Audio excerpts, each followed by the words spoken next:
चाहते तो आगे बढ़ते हैं सर। आप नहीं बोलना चाहते माननीय नेता? हाँ, माननीय संसदीय कार्य मंत्री ने आपसे आग्रह कर दिया है कि आप असंसदीय शब्दों का उपयोग न करें, सदन में बोले, कोई आपत्ति नहीं बोले आप।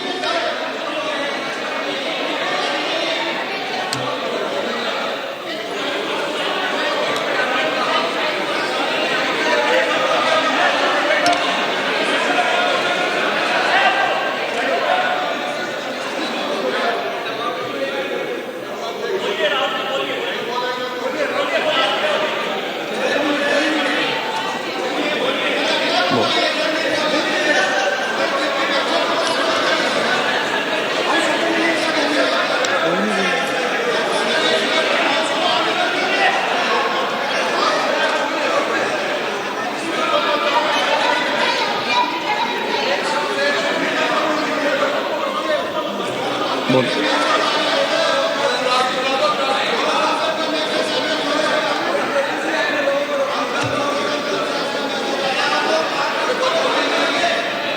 नहीं, आप नहीं बोलना चाहते, मैं अगले वक्ता को बुलाऊं? हाउस ऑर्डर में आप बोलिए। माननीय सदस्य, कई मौके मैंने भी देखे हैं इसी सदन में, जब आप नेता सदन के नेता को बोल नहीं देते, बेल में आते हैं। अभी आपको चुप तो है सदन में, ऐसा तो नहीं है। आज तो आप कर रहे हैं, ऐसा माहौल मैंने पहले भी देखा है। देखिए सर,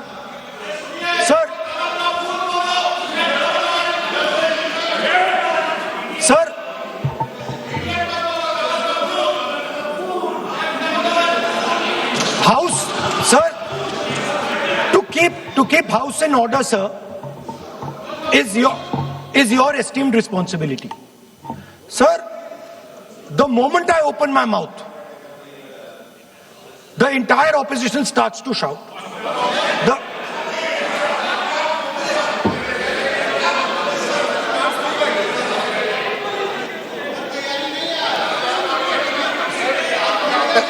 मैं फिर से कहता हूं, राहुल गांधी जी, आप इस तरीके से हमारा अच्छा एक डिबेट जो चल रहा है, आप लीडर ऑफ अपोजिशन है और आप ऐसे परिस्थिति खराब मत कीजिए।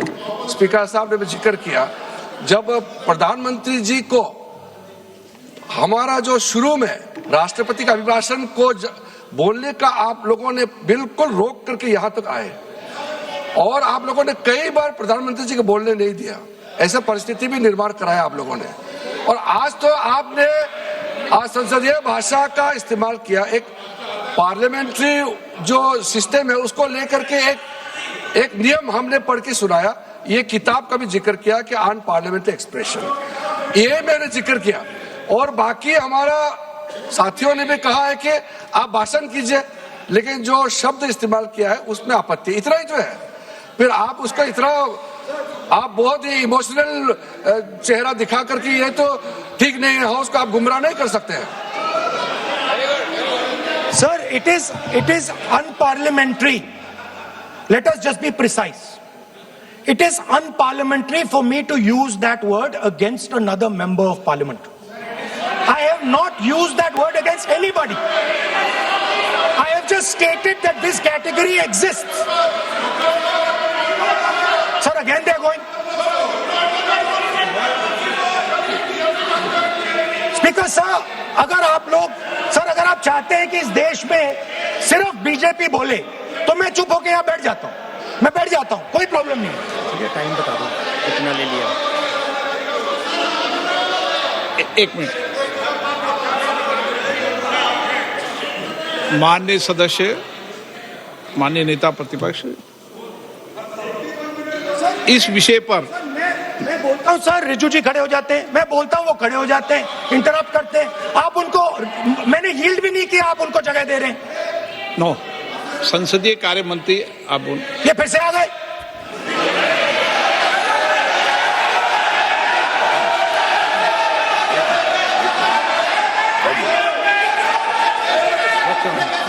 रक्षा मंत्री जी बोलना चाहते।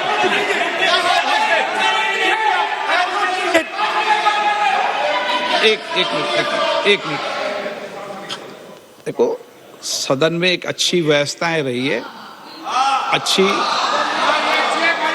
अच्छी मर्यादाएं रही है और हमें अच्छी मर्यादा बनाने का प्रयास करना चाहिए। जो सदन में मर्यादा तर्क से बोलता है, देश भी सुनता है और सम्मान भी करता है। मेरी ये अपेक्षा रहती है कि सदन के अंदर शब्दों का चयन ऐसा हो जो संसदीय मर्यादाओं के अनुरूप हो और हमारी चर्चा उच्च कोटि की हो, ये मेरी अपेक्षा रहती है। अब मानो रक्षा मंत्री माननीय राजनाथ सिंह जी सदन के उपनेता हैं, कुछ मानो सर मैंने यील्ड नहीं किया, यील्ड नहीं किया। अगर कुछ बोलना नहीं, मैंने यील्ड नहीं किया, मेरा भाषण चल रहा है सर, मैंने यील्ड नहीं किया है। बोलिए आप। नहीं, एक मिनट सुनिए, एक मिनट। किसी इल्ड करने से नहीं, यूं भी हमारी व्यवस्था रहती है कि कभी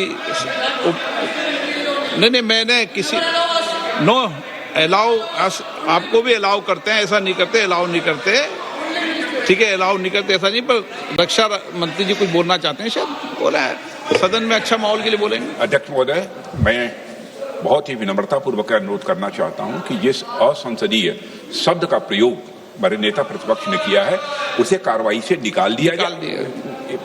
अपना व्यवस्था से निकल जाता है। ओके, वो निकाल दिया जाए। और मैं आप सभी से ये अपील अपने पक्ष से करना चाहता हूं कि इस समय आप शांत रहिए, उनकी बात सुनिए। आप बोलिए।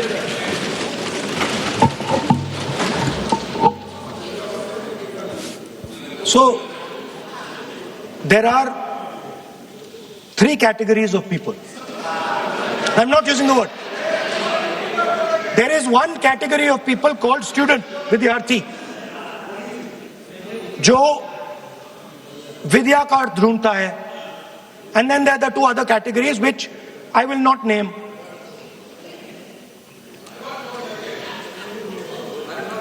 But these categories have natures. So the student is never scared of the truth. He loves the truth, goes towards the truth.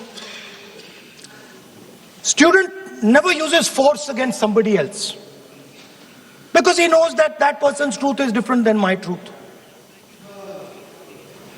The other category, they do not like the truth. They need an image. They need force. They need violence. Superficially, it looks that our students were upset because of exams. They were upset because of the education system. They were upset because they have to study hours and hours and hours, and then paper leaks. Some rich boy or girl pays 30-40 lakh rupees, gets the paper, gets the job, and जो middle class का गरीब student है, ईमानदार है, वो bypass हो जाता है. So they are upset because of these things. And our system is terrible. It's terrible, it's cruel. Lakhs and lakhs of rupees are taken from the poorest people. Everything has been privatized. Paper leaks. In one exam something happens. In another exam something else happens. Some people are allowed re-exam, some people are not allowed re-exam. Rampant privatization means private companies are checking exams, wrong papers are going. It's a brutal, terrible system. It's an extortion system. I said it in my meetings.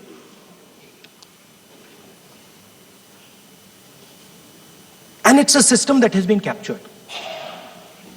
It's a system that has been captured, the soul of the system has been captured by the RSS. The soul, sir. Rajnath Singh ji said, sir, please. Sir, Rajnath Singh ji said that we are not the UPA. Our ministers never resign. He's right. What has happened here the resignation of Mr. Dharmendra Pradhan. That's a superficial thing. Because Dharmendra Pradhan never ran the education ministry. Never. The man and the organization that runs the education ministry